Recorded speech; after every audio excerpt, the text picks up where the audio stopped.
ज्योतिर्लिंगों की पौराणिक कथाएं। भगवान शिव के 12 ज्योतिर्लिंग देश के अलग अलग भागों में स्थित हैं। इन्हें द्वादश ज्योतिर्लिंग के नाम से जाना जाता है। इन ज्योतिर्लिंग के दर्शन, पूजन, आराधना से भक्तों के जन्म जन्मांतर के सारे पाप समाप्त हो जाते हैं। वे भगवान शिव की कृपा के पात्र बनते हैं। ऐसे कल्याणकारी ज्योतिर्लिंगों की कथा हमने एक साथ यहाँ उपलब्ध कराई है।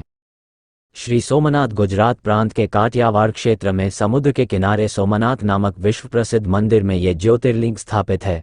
पहले यह क्षेत्र प्रभास क्षेत्र के नाम से जाना जाता था। यहीं भगवान श्री कृष्ण ने जरा नामक व्याध के बाण को निमित्त बनाकर अपनी लीला का संवरण किया था। यहाँ के ज्योतिर्लिंग की कथा का पुराणों में इस प्रकार से वर्णन है।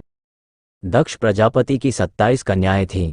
उन सभी का विवाह चंद्रदेव के साथ हुआ था, किंतु चंद्रमा का समस्त अनुराग व प्रेम उनमें से केवल रोहिणी के प्रति ही रहता था।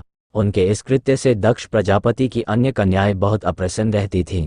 उन्होंने अपनी यह व्यथा कथा अपने पिता को सुनाई। दक्ष प्रजापति ने इसके लिए चंद्रदेव को अनेक प्रकार से समझाया, किंतु रोहिणी के वशीभूत उनके हृदय पर इसका कोई प्रभाव नहीं पड़ा।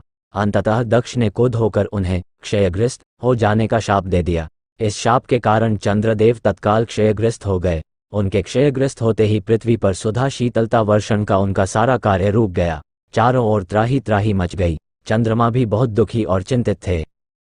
उनकी प्रार्थना सुनकर इंद्रादि देवता तथा वशिष्ठ आदि ऋषिगण उनके उद्धार के लिए पितामह ब्रह्मा जी के पास गए।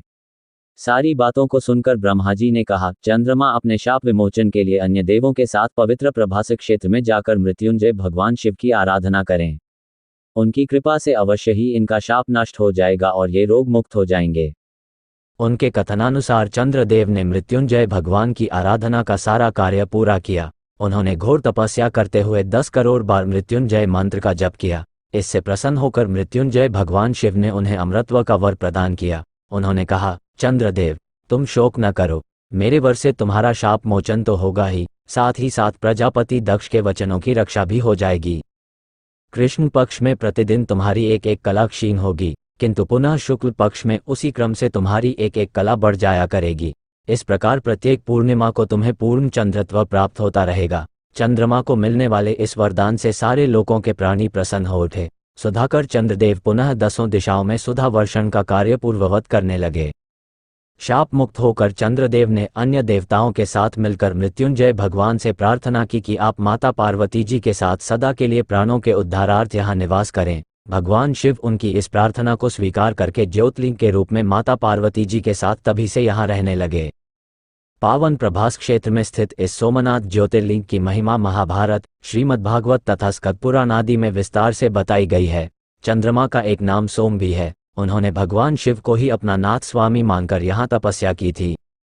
अतः इस ज्योतिर्लिंग को सोमनाथ कहा जाता है। इसके दर्शन, पूजन, आराधना से भक्तों के जन्म जन्मांतर के सारे पाप और दुष्कृत्यु विनष्ट हो जाते हैं। वे भगवान शिव और माता पार्वती की अक्षय कृपा का पात्र बन जाते हैं। मोक्ष का मार्ग उनके लिए सहज ही सुलभ हो जाता है। उनके लौकिक पालौकिक सारे कृत्य स्वयमेव सफल हो जाते हैं।